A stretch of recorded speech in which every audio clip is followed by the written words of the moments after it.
فراد خوشبو خاموش که بو مورد شورخونه گرفتیم یه آجیل یه میوه یه اینه که میگه همش تو کمد افسانه کلید چه برده حالا میاتش کلید او یخم برده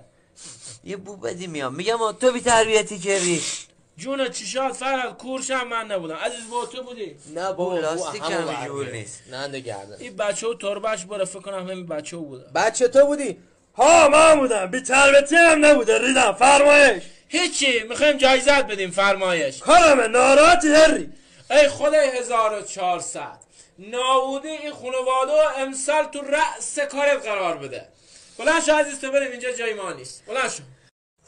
تقصیر ننمه بالا هست واجبی و کنار و حنا و هر چی میبینه میگه سرلاک بخور بلند شو بچه باید دستشوی تا صبح یادت بدم مردی که معتادق ظلمم نکن چی زدیم شو اگر اومدم دیدم دستشوی نکردی هفته ایدی هفته یه دودی بگیرم بیا چرا صبح نمیاد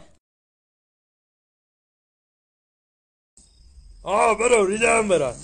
شویه بساط مهندسی مردهی داری خوبه هم که خودشه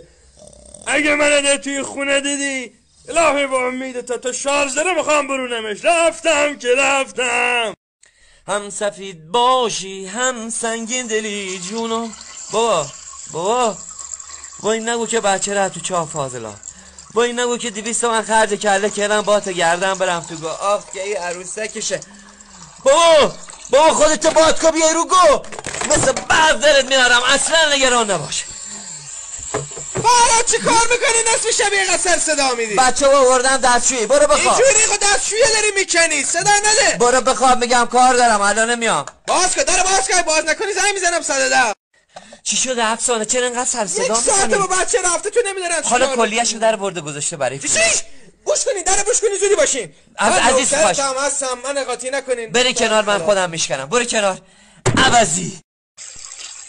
چرا 22 برده بیا مردی که معتاد چه بسته زنده مامدی بچه به این لاکی خواه اینجا پایین نمیره اصلا نارنده باش عمده فروشی محمدی کل کشور داره لوله و اتصالات میده رفیقمه نو برات درست سین اینجا درست میکنه زنگش بزن خبری نیست